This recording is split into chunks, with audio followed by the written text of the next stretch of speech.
Hello everyone, আসসালামু আলাইকুম। ফেসবুকের আপডেট একটি ভিডিও নিয়ে আপনাদের সামনে চলে আসলাম।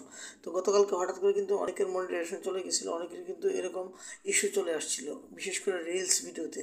নিজের অরিজিনাল ভিডিও দেখা গেছে কোনো কপিরাইট নেই, কোনো মিউজিক নেই, কোনো কিছু নেই, তারপরে কিন্তু ইস্যু চলে আসছিল। এটা ফেসবুকের আপডেটের কারণে এরকম হয়ে থাকে। গতকালকে কিন্তু ফেসবুকের একটা আপডেট চলছিল, আমি এই জন্য ভিডিওগুলো দিয়ে নিতে আজকে দিতেছি। যাদের এরকম সমস্যা ছিল দেখবেন আজকে চলে গেছে, আজকে যদি না যায় দু একদিন পরে কিন্তু অটোমেটিকলি চলে যাবে।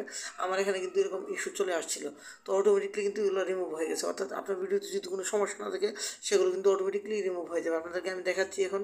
এই যে ব্যাকে চলে আসলাম, একটু ফেসবুকের অফিসিয়াল অ্যাপ্লিকেশন এখানে চলে যাবো, ঠিক আছে। এই যে ধরুন ফেসবুকের অফিসিয়াল অ্যাপ্লিকেশন চলে আসলাম, তারপর এই যে থ্রি ডট লাইনে একটা ট্যাপ করবেন, তারপর এই যে প্রফেশনাল ড্যাশবোর্ডে একটা ট্যাপ করবেন, ঠিক আছে। এখানে ট্যাপ করার পর স্ক্রল ডাউন করে একটু নিচের দিকে চলে আসবেন, ঠিক আছে। এই যে একটু নিচের দিকে চলে আসবেন, এই যে পেজ রিকমেন্ডেশন এখানে একটা ক্লিক করবেন। এখানে ট্যাপ করার পরে একটু ওয়েট করবেন, তারপর এই যে নিচের দিকে দেখতে পারবেন যে মনিটাইজেশন, এখানে একটা ট্যাপ করবেন।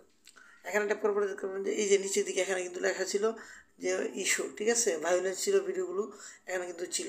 তো আজকে কিন্তু এটা অটোমেটিকলি রিমুভ হয়ে গেছে। যাদের ভিডিওতে বা পেজে কোনো ধরনের সমস্যা নাই, এই ধরনের ভিডিওতে যদি সমস্যা এসে থাকে এটা কিন্তু ফেসবুক অটোমেটিক রিমুভ করে নেবে। এটা নিয়ে কোনো দুশ্চিন্তার কারণ নেই, বা এটা নিয়ে কোনো চিন্তা করার কারণ নেই, বা এই ভিডিওগুলো কিন্তু আপনাকে ডিলিটও করতে হবে না আপনার এখানে যদি কোনো ধরনের সমস্যা না থাকে।